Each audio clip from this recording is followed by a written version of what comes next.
live and direct from the heart of the Roundhouse. Roundhouse Radio. Hello and welcome, it's Generation Y back on your airwaves. Hello everybody. Yes, we are your kind of guide to Gen Y living, millennial living on Roundhouse Radio. It's Tom and Marcus this week. We've got a very interesting show for you today, don't we? He is a man. So Tom has invited this lovely man on called Ed Surname, and I didn't know much about him until maybe a week ago, where Tom sat me down and made me watch the trailer. He's strange. He is an interesting hombre. I can't believe the commitment. So, as a little premise for this, and Tom, stop me if I'm babbling at all about his career, but this guy has filmed his life every day for the last 10 years. I think it's more. It's 20. It's 20 years. The guy is, and I'm sure he wouldn't mind me saying this. The guy has literally every day of the week, 24/7 for the last 10, I think it was, years, filmed everything he's done, or to the best of his ability. I mean, we've got him on the show later, so yeah, we'll find out all those things. Half past. Just to give you an idea of how, in a good way, wacky this guy is. So I was like, yeah, we get an email from the producers, and they're like, come on, who wants to interview this guy? He's filmed his life 24/7, 20 years. I've been working I work in TV. I was like, he's filmed himself for 20 years, 24/7. Like, I struggle in a 5-hour day when I film solidly. Like, it's hard work, I'm not gonna lie. Like, people think TV is glamorous, but it's tough. And I'm blown away. Okay, so highlight how crazily good this guy is. He turned up to London with no phone. What? Who does that? Someone who doesn't live in London. Someone who doesn't live in London. Yeah. But he turned up. He filmed our chat. We sat down, had a little chat, which we're going to listen to in a sec. And what proceeded from there was just mental. So the point of the show is partly to get you into the mind of a man who has dedicated his life so far into filming it, and with a huge kind of undertone of comedy. Like, it's all about the comedy. And as it's progressed, and you'll find out more about it in a minute, it's kind of impacted his life. He's really been touched by it. So, I mean, the movie coming out, it's a 24/7 kind of look at his life. It's a movie about a young aspiring comedian called Ed Surname. And it's nominated for loads of stuff. It's playing in Camden. We'll give you the details of all of that later on. But he explores kind of the mask that a comedian wears. Yeah. And wow, God, is it a mask? Like, one heck of a mask. Just a flavour of his trailer is enough to make you want to go and see this thing. Yeah. What did you think of his trailer? I couldn't believe it. I was honestly actually astounded. You can imagine how many hours of footage that man has to go through if he's filming every second of his life to pull out the bits. And he doesn't just lead a normal life, he leads a crazy life. Things happen to him that wouldn't happen to me or you, right? He does some crazy stuff. I mean, the trailer itself, like, my favourite bit of that trailer, and we'll tweet this from the Roundhouse Twitter page, but is when he gets his dad to wear boxing gloves. And his dad must, if I did that to my dad, he'd be like, what are you talking about? He's like, do you just mind wearing some boxing gloves while you chop the end of the Christmas tree for the video off? It's for the video. His dad looks at him as if to say, you're crazy. I'm not doing that. And then it cuts. And the next minute his dad's like soaring. Yeah, you're really going for it in the side. I was going to ask, like, what would you do? What would you make? Because you're quite a funny hombre. Oh, man. I know. 24/7. I don't know. Could you do it? I don't think I could keep up that level of intensity. Sometimes, you just want to lock yourself in your room and go to bed. And go to bed and watch stuff. Yeah. Not that stuff, that, like, films and stuff. But, like, you just it's just too intense to be able to do that. Way too intense. So we've got Mr. Ed Surname. Obviously his surname isn't his actual surname, but that's what he goes by. He's coming on the show at past, and we're very, very privileged to have him. So thank you, Ed. And we'll be talking about the weird and wonderful things that he gets up to in his comedy film. Yes, but first I am going to play a little snippet of the interview to warm the audience up about the man behind the mask. I always find it's easier when you've spoken and then had time to digest. So here is the interview we did with Ed. We're joined in the Roundhouse by Ed Surname. Is that your real name? Of course it isn't. Ed Harris is my real name. There's already an Ed Harris that's rich and famous. As that was my original plan, I had to change my surname. That's fair enough. Somebody said, "What surname are you going to have?" I said, "Oh, just use Surname." And the reason we're here today is because I am really interested to find out about Unsolicited Material, the new is it a movie? Can we say movie? We can say movie, yeah. It's feature length, Yeah. and it's running as a movie, and it's been edited that way. Yeah. And the only thing that's different about it to any other films is how it was made and what it was made from. And you have always had a fascination. As I've only watched the trailer, not to spoil it for myself, but you seem to have always had a fascination with comedy. That's absolutely true, yeah. And what was it? What was the inspiration? What started? Are there any moments in your childhood that really brought this forward? Yeah, well, there was various moments. There's obviously, as a kid, really, it's separated into your personal life at home with your family and your school life. Now, my family are very funny people. My dad's very naturally funny, and my mum. And I thought I want to do something in comedy, but specifically I want to do something that's never been done before in comedy. So I wanted to make a sitcom out of their real lives. I suppose you could say it's a precursor to reality TV. And then with my school life, I didn't really fit in, I don't think. I think it's a theme amongst people that are obsessed with comedy, because you can sort of crack a joke or sort of make light of something, and you can sort of get... If there's bullies that are on you, they sort of back off, and it's a mask that you can wear to sort of deal with situations. Yeah. Yeah, absolutely. And I'll tell you what fascinates me about and I completely agree with you.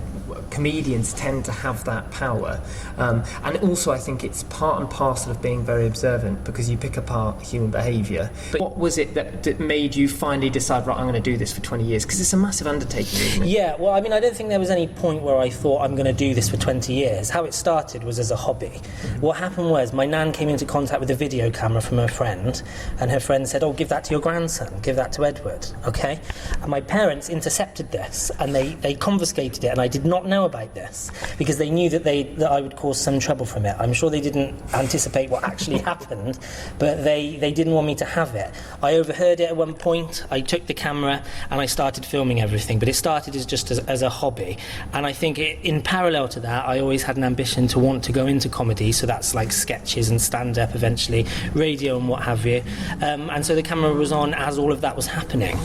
At the very early stage, were there any moments as a child, say 11 to 15, where you thought, I'm not going to carry this on? Or were there any big sways where you didn't film, or did you film every single day? Well, at first I didn't film every single day, but I would miss things. The thing about real life, which was what my idea for a sort of reality sitcom hybrid was that you can't plan what's going to happen. And so it was easier for me, as crazy as it sounds, and it is crackers, it was easier for me to just not turn the camera off at all than it was to think, okay, I'll film this, I'll film that. It became easier, and like with anything, you get used to it. And so eventually, from the age of about 15, I filmed literally everything, 24/7. Were there any big moments in that little gap, without revealing, obviously, the movie, between 11 and 15, that made you think, this needs to start to become every day?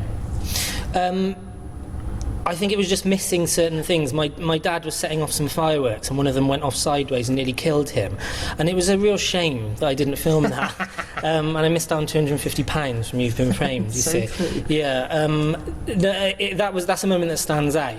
But the other thing is, I sometimes I couldn't remember if I'd filmed something or not, and I certainly didn't archive it or sort of have any set way of listing what I'd filmed in the very early stages. And so I was driving myself mad trying to find things like, have I filmed this or not?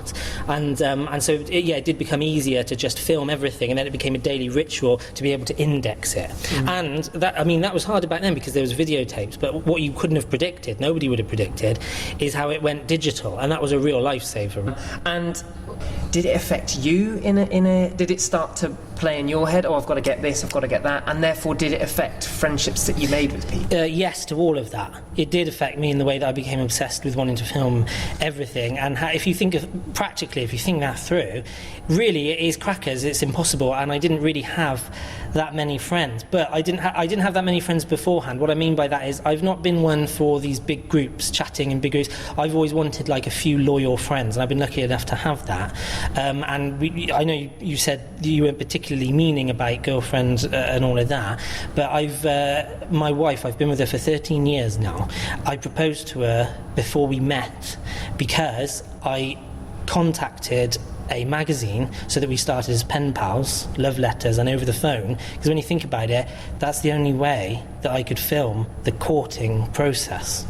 Very interesting. So you purposefully started the pen pal so you could film that courting process? Yeah, well, I mean, I went, you can't sort of go up and start filming somebody in a bar because that's a bad start already. Literally everything became about filming. Oh yeah, everything. For the best part, I mean, over 10 years. I've been doing it for 20 years, but that's because in the last 5 years I've been trying to, constructively make something of it. But for a 10-year period, absolute nutcase. And I couldn't have forced falling in love with her. I'm blessed that happened organically. But as you will see in the film, the first sort of kiss that we have, which was my first ever kiss, and the first sort of dates and times that we've spent together, she's saying, this camera is taking over, this is supposed to be an intimate romantic picnic, and I say, is it sort of like we're doing it for the camera? And she said, well, yeah. The future of radio, powered by the next generation.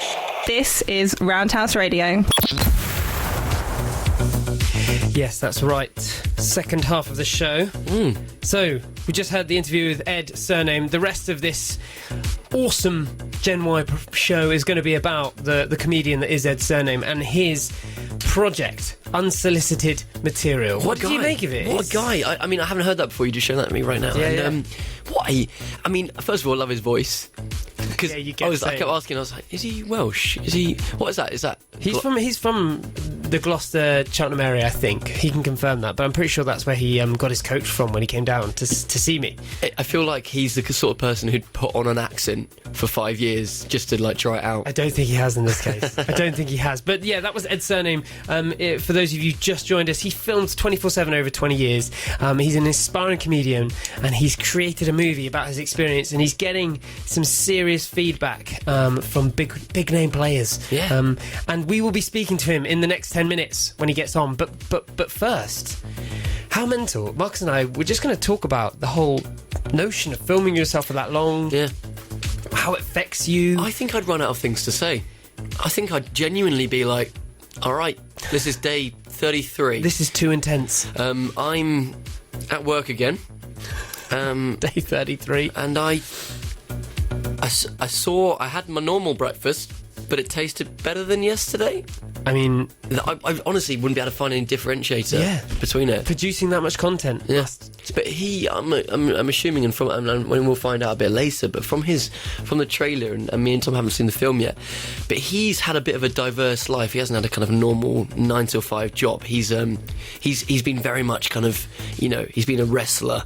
He's been everything. I mean, mind-boggling. Like he's dedicated much of everything that he's done to the cause, and for me, he kind of deconstructs the whole notion of being a celebrity, because not to obviously dismiss him in any way, but before there was the internet, there was no... He obviously wasn't famous, you know what I mean? He wasn't...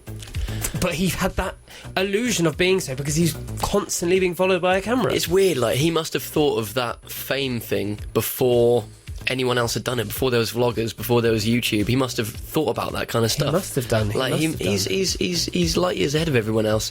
I have so many questions to ask him. So many freaking questions. So do I. And I just want to get into them. Okay, so after this next song, we're going to be speaking to the man himself, the gentleman who created Unsolicited Material. It's Ed Surname, but not before we listen to a bit of Kate Trinada on Gen Y. If you've just tuned in, make sure you tweet us at Roundhouse Radio. Let us know what you think of the man that is Ed Surname, and let's get straight into it, straight after this. The future of video, powered by the next generation. This is Roundhouse Radio. Kate Trinada there with Got It Good, and hopefully... if it's working properly. We have Ed on the Facebook line. Ed, how are you? Hello, I'm very well. I mean, originally I was very nervous because I was worried about having to live up to all the amazing things that you were going to introduce me as. But luckily, as the first word was strange, I don't really have that much to live up to, do I? You have so much to live up to, Ed. We mean it in the nicest possible way, because unsolicited material is one of the strangest things someone in my generation has actually seen. Yeah, I mean, the intention of it really... Everybody speaks in the way that you have about the practicalities of filming one's life, and admittedly, it is crackers. So what I can't communicate enough is the appeal of this film isn't come along and see this nutter who's filmed his life. The appeal of the film is look at all of the footage at the disposal of the editor. Here is a chance to look in the mind of a comedian and at what it's like to follow your dreams in a way that's never been done before. And you're right, you're exactly right. It's never been done before, and it's one of the things that we spoke about in the interview that I did, of which a fuller version will be put on Mixcloud. And the fact that it's never been done before, and Marcus and I were talking about it earlier, it's not just that, it's also that you predate a lot of stuff like reality TV, like Big Brother. The whole notion of filming yourself is all based on that. Yeah, I know, but I mean, the thing is, I'd like to think that... there's at least 5 minutes of me being entertaining over the last 20 years, and in which case that renders me ineligible for Big Brother, doesn't it? Absolutely. It's one of those things where you can't really film yourself for that length of time and not be slightly affected by it and look at programmes like that and think, I did that before. Well, I mean, it's still sufficiently different enough to where really there's nothing that you can compare it to. There's all of these elements, like people will say it predates vlogging and things like that, but I can't communicate enough that there's sort of funny sketches in it, and the intention of the film is that it's 50% tears and 50% laughs, which is the good ratio that Walt Disney suggested. Ed, I've watched your trailer about 7 times now, and I can't get over a couple of things. Can I please ask you a couple of questions about some of the things? Yeah, well, I'm pleased with that. I saw that it had at least 7 views, so that must be it. Thank you very much. Okay, first thing, Ed, hold with me here. It's the 25 years meeting. I'm absolutely intrigued by this. Yeah, see, that was not actually created for the film at all. So just to give a bit of background, I had a friend once upon a time called Lee, who was moving to China, and I was moving to America. And it was discussed, because his family was moving and mine were talking about moving, that we realistically would never run into each other ever again. And we talked about all of our plans and all of our exciting / deluded ambitions, and we thought, well, we're just going to have to set up a meeting in the future, let's make it happen. So we decided on February the 1st, 2030 at midday on Tower Bridge. Get out. And you've got 14 years for that? Yeah, well, that's the crazy thing. When we're halfway through now. We did it over 14 years ago, so it's gone really quickly. I can't believe it. But I mean, the thing is, even though I didn't actually sit down and say, right, I'm going to invent this meeting for the cameras, what I did find myself doing is sort of embellishing real life events because the cameras were on, and I doubt that I would have come up with a meeting perhaps if the cameras weren't on. Yeah, do you know absolutely. what I mean? So it's sort of the real life is very much intertwined with the on-camera stuff, you know? You're gonna be hell of annoyed if he doesn't show up for that meeting, because that is one that's gone in the diary early. You know how they say put it in the diary early? That's really early. I know. I mean, I asked him to book it off work and everything so that he looks ultra organised, and I've invited other people along the way too, though. So there's about 10 of us coming, and I'd like to say now to the Gen Y fans, come along. Everybody come along to this. Oh my God. We'll be there. We could make this into a festival. So wait a minute, could you just repeat the date and the time and the location for us so we can all be sure? Yeah, the date has been designed to be as easily memorable as possible, so it looks like 1, 2, 3. So it's 1st of February 2030 at midday on Tower Bridge in London, Planet Earth. Planet Earth. Make sure you've got that there, just in case you didn't know where, because you never know. We might be on Mars in 2030, so it's important to include Planet Earth. Yeah, we thought of that as well. Ed, another question. Sorry, I'm gonna have to keep asking these because I'm so intrigued. Tom has had the privilege of already interviewing you, but I'm like a little giddy school kid here because you're going to come to Camden in August, so I'm going to come and see your film anyway. But I just need to get the undercover story of what's going on in your head, because I want to know, you know, what's the funniest, what's the furthest you've gone to make someone laugh? Because there's a bit in the trailer where you're pants down on the underground, rocking out to this busker, and I just thought, surely that's the limit. But there must be other moments you've gone further. Yeah, sadly, that isn't the limit. No, I mean, the thing is, the bits that make it into the film, I actually haven't done myself any favours, really, because the bits that make it into the film aren't meant to be the boring bits. So the bits where I look completely sane, because there is an aspect of me that's sane, has been cut out.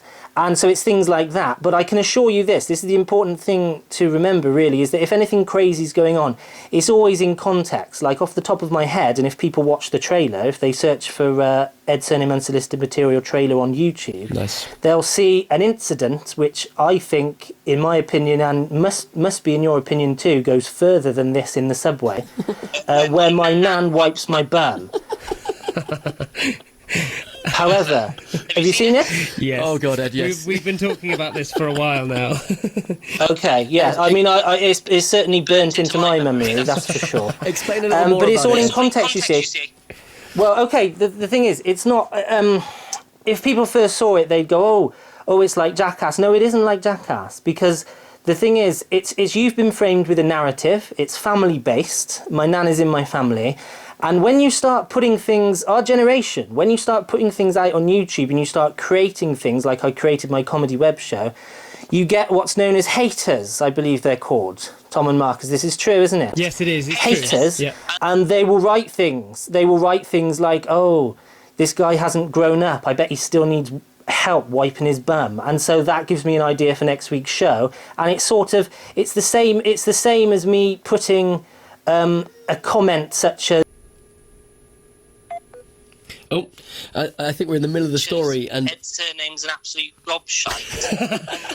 on my poster, that's, you know, on my film poster, it's a satire. It gives YouTube comments and YouTube haters the power that they think they have. So me having my nan do that to me is in response to that. And so in the film, in the context of the film, that's the section where it looks at how you can start sort of having your life controlled by these faceless people behind a keyboard. Keyboard warriors, as they're known in Gen Y. That's it, yeah.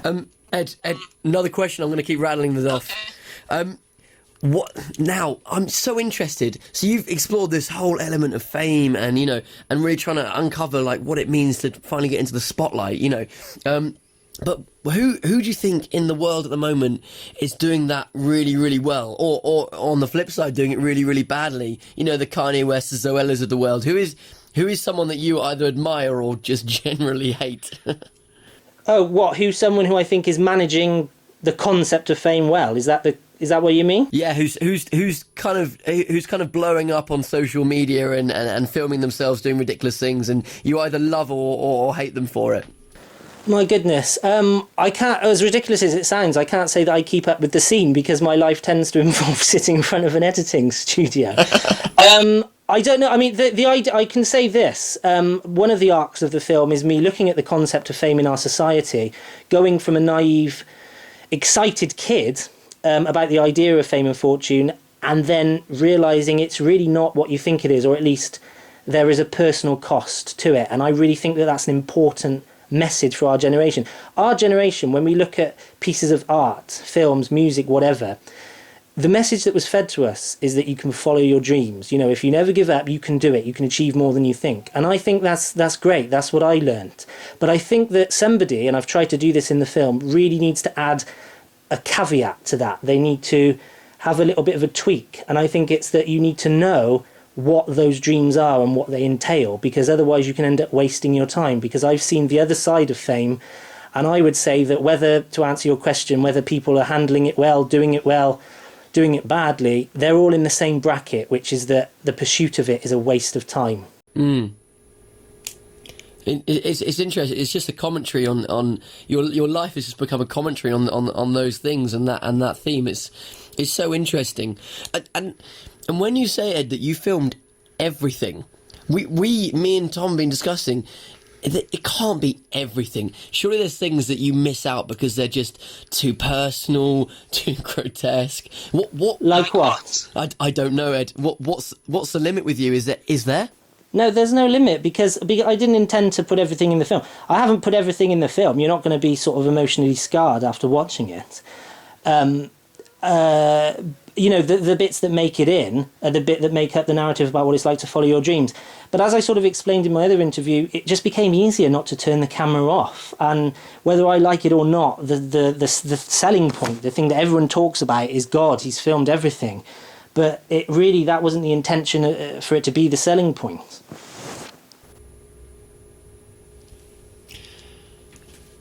Oh, I think we've lost Ed a little bit there. Ed? No, I'm here. Go on. You slowly went down into like a hole of of like bleeps a second ago, which is quite funny. And we tried to get you on video earlier, which is hilarious. And you responded, "No, I don't do video." Ed, I kind of want to go back to the interview that myself and you had those 3 weeks ago.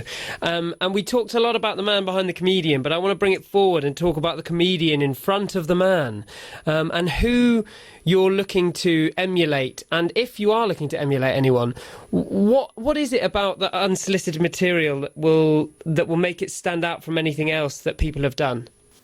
Okay, so there's two things there. First of all, at the risk of sounding like an idiot, although I am good at that, I don't want to emulate anybody. When I was a kid, I wanted to do things that had never been done before, because otherwise what's the point? So honestly, there's nothing that sort of inspired it. It's just an organic journey that has resulted in unsolicited material. And then that comes to the second part of your question. What's going to make it stand out? And the answer is tenfold, really, although I'll go into just a few of them. It looks at what it's like to be asked for an autograph the first time, your personal feelings. It looks at what it's like to follow an artistic ambition, but also needing cold, hard cash in the real world to survive. It looks at what it's like when your dreams, as admirable as they are to follow, are at war with your knowledge that it affects your family. And along the whole way, there are things, as you've mentioned, that go beyond the limit, with hopefully making you laugh. And I can say that if you watch it with a crowd, that's the best way to watch it, because when it was at the Film Awards back in February of this year, the whole crowd, all 300 of them in tuxedos, completely lose it in the middle, because there's three scenes that sort of crescendo in the middle. I'm not going to reveal what they are. You come along to Camden to see them, but it goes further than the trailer, I'll say that much. Ed, I mean, we could be speaking all evening, but I want to say thank you so much for coming on Gen Y and telling us a little bit about yourself. The interview that I did with you will definitely go up in its entirety, so it's much longer than the one we played today. It's about 25 minutes long, and that will go on Mixcloud, and we can share that on Facebook and Twitter. But I want to say thank you for coming on, and thank you for sharing. I cannot wait to watch this at the Camden Fringe, so thank you. Ed, do you want to quickly plug your Camden Fringe real quickly to our listeners and tell them exactly when and where it is? Yes, that's fine. Okay, so unsolicited material, tickets are on sale now from camdenfringe.com, and it plays August the 12th, 13th and 14th at noon at the Etc. Theatre in Camden, but all the details are at camdenfringe.com. And I just want to quickly say on the end of all of that this whole project is anti-mainstream. It's been something that the industry itself rejects because it's a satire on the industry, so I speak to distributors that don't understand it because they're the ones being satirised. And it's independent, so much so that I decided to... It's a proper theatre, but the film is screening off of the laptop that I edited a lot of it on. So I'm anticipating, if you come along, buy a ticket, and about 20 minutes in, you're going to see a pop-up saying, update your McAfee antivirus. Excellent. Thank you so much, Ed. It's been a privilege and an honour talking to you, and we'll see you at your premiere 12th, 13th, 14th at the Etc. Theatre, Camden Fringe. Thanks a lot again, Ed. You've been wonderful. Thanks, man. Bye-bye. Thank you! Sounded like Mickey Mouse at the end there, didn't he? Wow, what a hombre. What an interesting guy. Sorry about the quality of the call throughout that. Not our fault. The man doesn't have an iPhone. Not to his discredit. Not to his discredit at all. It just meant we had to call on the lovely Facebook. But what do you think? What a dude. Oh man, what a guy! And then just if you didn't catch that last bit at the end there, he was saying it's kind of anti the world, basically. What made me laugh about that? He was talking about how it's anti-mainstream, and it was like Facebook was like, someone's saying anti-mainstream. Just cut this stream out. Yeah. It was like, yeah, it's anti-mainstream, and then it was like, and then he was like, McAfee. Crazy. He's absolutely brilliant. So yeah, that last scene again, 12th, 13th and 14th at the Etc. Theatre in the Camden Fringe. We're certainly going to go and watch it. You guys should too. And make sure you look out for him on YouTube and in the press over the next couple of weeks. The future of radio, powered by the next generation. This is Roundhouse Radio. There you go, Mark Ronson, Simon Le Bon and Wiley on the Track Record Collection. And a reaction. Interesting interview from the wonderful Ed Surname. Yes. Surname. Yeah, if you guys want to catch up, we'll put it up on our Facebook page. It's a really nice interview, and especially Tom's interview the first time he met Ed Surname. The weird, the wonderful, the talented. The talented. I'd say talented. Yeah, I would say that. The guy is very interesting. He, as he heard at the end there, unfortunately it cut out a bit, but anti-mainstream. He's looking at something seriously unique. He's stretched. He's put himself out on a limb, and I think that's something we'll definitely get from the film itself. Yeah. From the interview that I did, the complete interview, we got into some quite deep conversations. So I'm really looking forward to sharing that with you all on Facebook. Yeah, that's what I like about him. He's clearly a little bit crazy, but he's also got a really strong point on what he wants to be and a point of view on society itself. Yeah. So it's awesome. And I also want to talk to him about his wrestling career. We didn't even get round to that. We didn't. He had a wrestling career. Oh, mate. How There's so awesome. much. The thing is, I look at Marcus's crib sheet that he's kind of made for this show, and usually Marcus has 3 or 4 questions for the people that come in, and then we build on that. But Marcus has written down, how many is that? Like 15 questions you had for Ed? I want that man to narrate his life. Oh, he has. He has. So we'll go and see that. Those dates again: 12th, 13th, 14th, the Etc. Theatre at the Camden Fringe. Come watch it. We'll be there, and hopefully we'll see you there. Definitely. And if you've just joined us, I'm afraid this is the last 5 minutes of the show. We have got our final song coming on for you. What have you got for me? It's a surprise.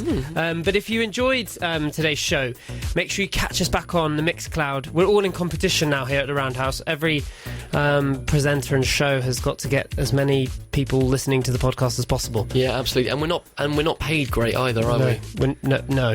How Mars much? bars? How much? It's Mars bars. It's 3 or 4. It's not even that. 4. No. I got 3 Mars bars last week. You got 3? Yeah. I wasn't here. You got my ones as well. I did, yeah. And Joe's, because Joe wasn't here either.